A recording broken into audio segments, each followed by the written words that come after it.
Psychology for beginners.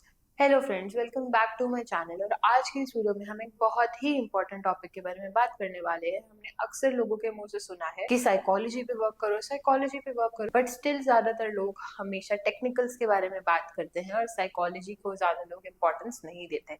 But मैं आपको ये बताना चाहती हूँ कि आपकी ट्रेडिंग जर्नी में 80% रोल साइकोलॉजी का होता है और सिर्फ 20% टेक्निकल्स का। जब मैंने अपनी ट्रेडिंग जर्नी स्टार्ट करी थी तो मैं भी टेक्निकल्स को ही भगवान मानती थी। मुझे लगता था कि अगर मेरे को एक ऐसा परफेक्ट सेटअप फाइंड करना आ जाए जिससे मेरे को डेली का 5-10 हजार प्रॉफिट हो जाए तो मैं ये कर लूंगी, मैं वो कर लूंगी। बट एक्चुअली में आपके सेटअप से ज्यादा मैटर करती है आपकी रिस्क मैनेजमेंट और आपकी साइकोलॉजी। जैसे जैसे मुझे इस फील्ड में टाइम बीता तो मैंने एनालाइज किया कि क्या ऐसे मेजर कारण थे जिसकी वजह से मैं हमेशा लॉस करती थी। तो सबसे पहला उसमें से निकल के आया ओवर ट्रेडिंग। अच्छा प्रॉफिट होने के बाद भी ट्रेड करते रहना या फिर मेरी daily stop loss limit hit होने के बाद भी ट्रेड करते रहना, तो ये होता है ओवर ट्रेडिंग। सेकंड नंबर पे आता है रिवेंज ट्रेडिंग। जब कोई ट्रेड मेरे ऑपोजिट चला जाता था तो मैं मार्केट से फाइट करती थी। नंबर 3 पे आता था अपने लॉट साइज को मैनेज ना करना। नंबर 4 रैंडम कहीं पे भी एंट्री लेना। और नंबर 5 अर्ली एंट्री, यानी कि अभी मेरे ट्रेड सेटअप की कंफर्मेशन आई भी नहीं बट मुझे वो जैसे ही फॉर्म होता हुआ दिखाई दिया मैंने वहां पे एंट्री ले ली। उसको हम अर्ली एंट्री बोलते हैं। तो मैंने इन सब चीजों से कैसे ओवरकम किया, अपनी साइकोलॉजी कैसे बिल्ड करी और आप अपनी साइकोलॉजी कैसे बिल्ड कर सकते हो, इन सब चीजों के बारे में हम इस वीडियो में डिटेल में बात करने वाले हैं। तो सबसे पहली चीज जो आपको समझनी है वो ये है कि ऐसी कोई भी स्ट्रैटेजी नहीं है जो मार्केट में हर दिन काम करती है। आपको बस एक ऐसी स्ट्रैटेजी ढूंढनी है जिसका विन रेट 70 to 80% का हो। अब चाहे वो स्कैल्पिंग स्ट्रैटेजी है, चाहे वो स्विंग स्ट्रैटेजी है या फिर वो इंट्राडे स्ट्रैटेजी है। और अब इसके लिए चाहे आप एसएमसी यूज कर लो, आईसीटी यूज कर लो या फिर प्राइस एक्शन यूज कर लो या फिर कोई टोट का यूज कर लो, बट आपकी जो सेटअप है उसकी विन रेट 70 to 80% होनी चाहिए। इसका सिंपल सा रीजन ये है कि अगर हमें हमारे सेटअप पे कॉन्फिडेंस होगा तो हमें ट्रेड में डर नहीं लगेगा। जो हमारे इमोशंस एक ट्रेड लेने पर ट्रिगर होते हैं वो हम पे भारी नहीं पड़ेंगे। अब साइकोलॉजी की जो सेकंड सबसे इंपॉर्टेंट चीज आती है वो है रिस्क मैनेजमेंट। और मैंने अपना रिस्क मैनेजमेंट कैसे डेवलप किया और आप अपना रिस्क मैनेजमेंट कैसे डेवलप कर सकते हो इस सिंपल से एग्जांपल से समझो। जो मेरे सारे पुराने फॉलोअर्स हैं सबको ये पता होगा कि मैं एक छोटी कैपिटल से ट्रेड करना प्रेफर करती हूँ, चाहे वो 30,000 50,000 या कभी कभार 1 लाख की होती है। मेरे को बहुत लोगों के मैसेज आते हैं कि मैम आप बड़ी कैपिटल यूज नहीं करते। तो क्या मैं बड़ी कैपिटल यूज करना अफोर्ड नहीं कर सकती? नहीं, ऐसा बिल्कुल भी नहीं है। करने को मैं 5 लाख 10 लाख से भी ट्रेड कर सकती हूँ। इसको एक सिंपल से एग्जांपल से समझो। लेट से मैं 1 लाख कैपिटल से ट्रेड कर रही हूँ। लेट से मैं 1 लाख कैपिटल से ट्रेड कर रही हूँ और यहाँ पे मैं 1000 क्वांटिटी का यूज करती हूँ। अब मान लो कि मार्केट 5 या 10 पॉइंट ऊपर जाता है तो मेरा प्रॉफिट या लॉस जो होगा वो मैक्सिमम 5 to 10,000 का होगा। और यही अगर मैं अपनी कैपिटल को बढ़ा के 5 लाख कर देती हूँ और same quantity same risk management follow करती हूँ, 5,000 क्वांटिटी से अब मैं ट्रेड कर रही हूँ और अब अगर मार्केट 5 या 10 पॉइंट ऊपर नीचे होगा तो यहाँ पे जो मेरा प्रॉफिट या लॉस होगा वो सीधा 25 से 50 हजार होगा। तो अब सवाल ये आता है कि क्या मैं 25 से 50 हजार लॉस अफोर्ड कर सकती हूँ? प्रॉफिट को अभी के लिए साइड में छोड़ दो, सबसे पहला हमारा कंसर्न होना चाहिए लॉस का। 5-10 हजार का लॉस मैं अफोर्ड कर सकती हूँ, बट क्या मैं 25 से 50 हजार का लॉस एक दिन में अफोर्ड कर सकती हूँ? प्रॉफिट की अभी बात नहीं करेंगे, प्रॉफिट तो ऑब्वियसली सब लोग अफोर्ड कर सकते हैं, बट हमें मेन फोकस करना है लॉस पे। तो द आंसर इज नो, मैं एक दिन में 25 से 50 हजार का लॉस नहीं अफोर्ड कर सकती, चाहे मेरे को उतना ही प्रॉफिट भी हो रहा। बट नहीं, मेरी साइकोलॉजी यहाँ पे मेरी साइकोलॉजी 100% हैम्पर होगी जिसकी वजह से मेरे ट्रेड्स भी अफेक्ट होंगे।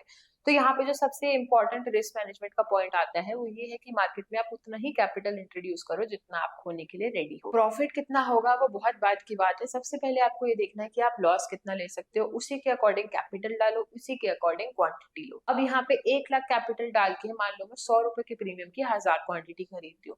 ऑन द अदर हैंड में 500 रुपए के ऑन द अदर हैंड में 10 रुपए वाले प्रीमियम की 10,000 क्वांटिटी भी खरीद सकती हूँ सेम कैपिटल के साथ। बट वहां पे क्या होगा, अगेन मार्केट 1 पॉइंट ऊपर 2 पॉइंट ऊपर 3 पॉइंट ऊपर 10 20 30 हजार का मेरे प्रॉफिट में पीएनएल में फ्लक्चुएशन दिखाई देगा। क्या मेरी साइकोलॉजी या क्या मैं पर्सनली रेडी हूँ उतनी उतनी फ्लक्चुएशन झेलने के लिए, उतना लॉस झेलने के लिए? उसी के अकॉर्डिंग मैं अपनी क्वांटिटी जो है वो डिसाइड करूंगी। तो रिस्क मैनेजमेंट के अंदर जो सबसे इंपॉर्टेंट पॉइंट आता है वो है पोजीशन साइजिंग का, जिसकी वजह से सबसे ज्यादा लोग मार खाते हैं। तो अब लेट से आप 50 हजार से ट्रेड कर रहे हो, क्वेश्चन ये आता है कि क्या आपको जिंदगी भर 50 हजार से ही ट्रेड करना है? The simple answer is no. मान लो आपने 1 2 या 3 महीने में अपने 50 हजार को 50 हजार कर लिया, तो जब आपकी कैपिटल डबल हो चुकी है उसमें से लेट से 10 या 20% आप अपनी कैपिटल में इंट्रोड्यूस करो। आप जो आप 50 हजार से ट्रेड करते थे 55 या 60,000 से ट्रेड करना शुरू करो। नेक्स्ट मंथ अगर आपका 60,000 दोबारा से 60,000 बन जाता है और 10% अपने कैपिटल में डालो, 66,000 से ट्रेड करो।